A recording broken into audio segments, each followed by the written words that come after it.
Okay, YouTube, in our last video, we looked at the basic properties of the graphs of y equals sine of x and y equals cosine x, as well as their basic shapes. And one thing is worth noting here, and it's essentially this, that these are the parent functions that we want to memorize here with respect to sine and cosine. That is to say that sine starts at one of its zeros, goes up to a maximum, and then back to a zero, and then to its minimum, and then to zero again. And that would be one cycle of this graph.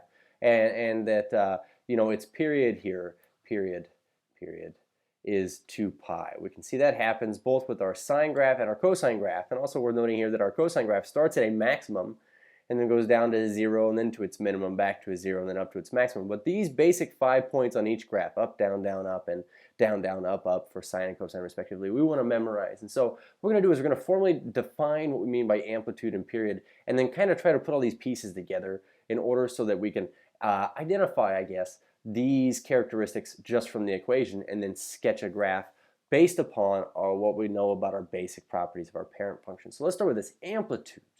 When we talk about the amplitude of a sine curve or a cosine curve, we define it as being half of the vertical distance between the highest and lowest point on the graph. And we refer to those highest points as max values and lowest points as minimum values. So when we look at our graph here, let's go ahead and sketch this in. We say that it has a max on our sine graph here and a minimum on our sine graph here. If we were to refer to the amplitude, then we would say that if we were to take this total distance, we'd say half of this distance here. And so half of this distance, we're going to refer to this as the amplitude, and half of that total distance in this case looks like to be 1. So we refer to the amplitude really as this distance that our graph travels above its midline and below its midline. So we say amplitude here, and that's 1. And the amplitude here, and that is also 1. And so one thing we want to mention about amplitude is this. It's always positive. Always positive. Okay. Also, what other characteristics do we know about our sine and cosine graphs here? Well, they have a period. We say that its period is really the amount of x value we have to go through before this graph starts to go through another repetition of itself or go through another cycle of itself.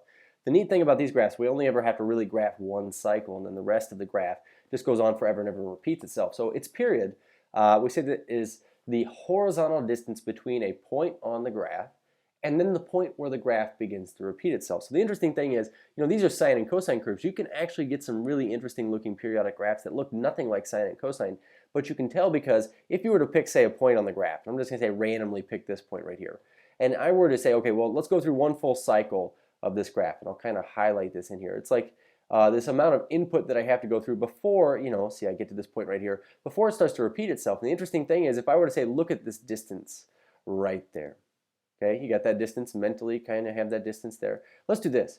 Let's go to a crest, and then we'll go to another crest here. And I say, if I highlight this portion right here, and I say, let's compare these two distances, the one that was right there, and then the one that's right here. Maybe we grab a 0 right here. We go through a full cycle, we go back to a 0, or we go from a trough to another trough. All of these distances are the same. And so we're going to refer to that distance in terms of x value or input that you have to go through before you start to repeat yourself as the period of the graph. And so one thing we want to mention here is this, that the period of sine and cosine is 2 pi. Let's write this down. We say the period of sine and cosine is 2 pi.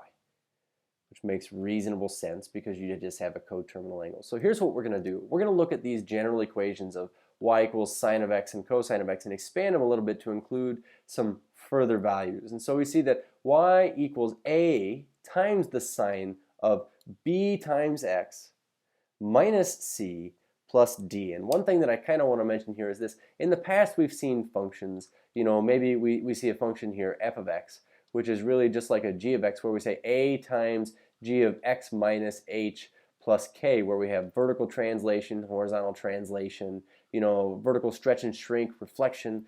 These are all of the same things going on here with a, h, and k that you see going on here, except for we're using just different nomenclature, different letters. And so we're going to have a here, b times x, negative c here, minus c, and then plus d. And in our particular instance here, all of these are going to control certain parts of the graph. Like our D value here is like our K value and controls vertical translation. C is like our H value and controls horizontal translation.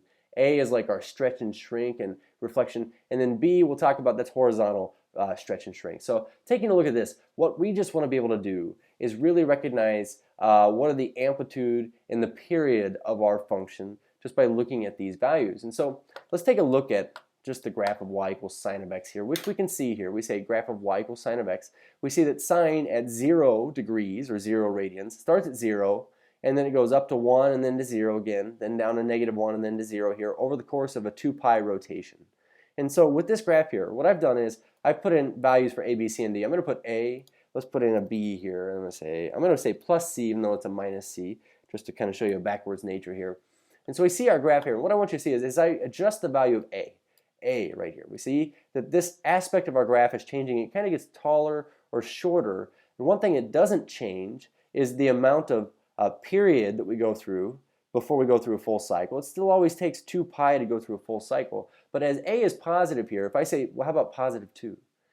Positive 2. What changed about our graph? What's really changing is this characteristic that we're referring to as the amplitude. This how far up or down we go above or below the midline. And so one thing that I want everybody to notice here is this: when a is equal to 2, with respect to our graph here, a is 2, then our amplitude here of this graph, you notice here, goes 2 above and 2 below. What if we have an a value of 3?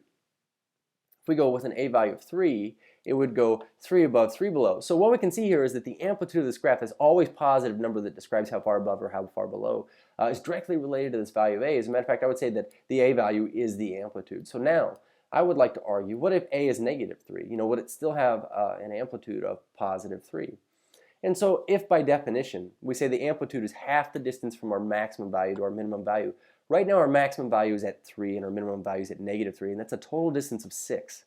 And so if we were to say take 6, cut it in half, you still get 3. We go 3 above, 3 below, even though instead this time we're going down first and then up last. Okay, so kind of with our sine graph, remember it starts at a height of 0 at the beginning of its cycle, and then it starts up at its maximum. Well, it goes up to its maximum first. Max 0, min 0. That's our sine curve. Dude, when you make it a -3, we can see that that negative actually reflected our graph over the x-axis, which we've seen happen with functions before. It goes down, up, down, instead of up, down, up. And so what we're going to mark down here, or at least to note, is this: the amplitude of the graph is always positive, and it's equal to whatever the absolute value of that a value out in front is. And we certainly saw that there. We also mentioned that if a is negative, then the graph is reflected about the x-axis. So this is what we saw happen with a. So now with respect to b, what does b do here? You see that I'm referring to the period as being equal to 2 pi over b. If our amplitude is the absolute value of a, our period is 2 pi over b, so b must be in control of the period of the graph. And so let's go ahead and take a look at this. When we play around with it over here, we say let's put a back to 1, have an amplitude of 1. What if this graph here that has a period of 2 pi, what if we were to change b to be bigger? What you see is this graph is kind of condensing. You know, we have horizontal shrinkage, but what's happening is, if I make this, let's just say 2 instead of 1. The period of this graph, which was 2 pi before, you know, it took 2 pi's worth of input to go through a full cycle and come back to where we started. You know, now it's going through 2 cycles in that amount of time. And so what that means is, well, then the period of one of these must just be half of that total 2 pi. So we would say take 2 pi, divide it by 2, since it's going through 2 cycles. What you get is 2 pi divided by 2 is just pi. So it is only pi on its period here. If I were to make now b equal to 3, the interesting thing is now it goes through 1, 2, 3 cycles in a normal 2 pi period. So what we could do is we could take 2 pi, divide it by 3, and that would just be the length of one cycle, a third of that total 2 pi. So when we take 2 pi divided by 3, what you see is then the new period becomes just 2 pi thirds. And so in general, what we're going to say is, well, if we want to find the period of the graph, let's take the total period here, 2 pi, and we're going to divide it by b, because that'll be the fraction of the total 2 pi period originally that we went through, seeing as how it's going to go through b cycles. And so now this last part here, I'm just going to lay this on you. We're basically going to just want to be able to find these two values here. But we're going to say the starting point of the graph. Essentially, what we're going to see here is that the value of b and c, let's go back over and play with c. If I were to see, let's change this back to 1, change c, you can see that your graph is translating left and right. Okay, let me get these out of the way because it's just making it difficult. Left and right, it's moving left and right. And if we were to make now, let's see, let's put this back to 0. Change the value of d, we're going to see a common thing happen here. We're going to have up and down translation, a vertical translation, okay? And so one thing worth noting before we go back to the other page is essentially this. We say c, when c is positive, our graph actually shifts left. And c is negative, it shifts right. We say c is somewhat dishonest, where our d value is very honest. But it's really translating it. You can see this here. We can say, you know, what if we graph y equals 1? It's the new midline because everything shifted up 1. And so what we're going to see here is this, that the starting point, this point that we want to be able to find here, I'm just going to define it as being c over b, comma, d, where d is our vertical translation, up from or down from 0. So we're going to say that's our new y value. And then our x value is just related to c and b. We're going to say c over b. And one thing we want to note here is this. We say c seems backwards. Let's put it that way. Seems opposite. That means to say that it looks like it's lying here. So if it says -4, it's really a +4 and vice versa. So looking at these, I just want to be able to do this. In this video, can we please and thank you, can we identify the amplitude period and what we're going to call the starting point for each of these graphs right here. So let's start with our sine function that we see here. So the first thing we're going to want to be able to do is identify a, b, c, and d. So a is always this coefficient of our trig function. And so we say a is equal to 4. Our b value here, our b value, which is the coefficient of our x on the inside here, is 2. Our c value, now c, remember, is backwards. We have positive pi divided by 3. And then lastly, our d value out here, which is honest, it's honestly -2. And so with respect to the amplitude, let's start with this. We just say it's the absolute value of 4. We can see that that would vertically stretch our graph by a factor of 4. So we say the amplitude of our graph is 4. Now with respect to its period, we say, well, normally 2 pi. What we're going to do is we're going to take 2 pi, so 2 pi, and we're going to divide it by the value of b. In this case, our value of b is 2. So in this case, what we're going to say is that the 2's cancel out. We just get left with pi. And this makes reasonable sense because if b is 2, it'll go through 2 cycles in a normal 2 pi period. So it should only take 1/2 of that normal period of 2 pi to go through 1 cycle, which is just pi, which is half of 2 pi. And then our starting point. Now, here's the interesting thing. We're going to say this is c over b, comma d. So our c value here is pi thirds. This isn't going to be very fun. We're going to say pi thirds over b. Now, our b value is 2. And this is comma d, so our d value is -2. So the interesting thing is, hey, here's our starting point. Now, what we want to do is simplify pi thirds divided by 2, which is the same as pi thirds. When we work with fractions, we're going to multiply by the reciprocal here. We get pi sixths. So we say our starting point, I'm going to move it down here. We're going to say is pi 6 comma -2. And this is our starting point. And that's as easy as it is to find these things. We're going to try this again here with our cosine graph.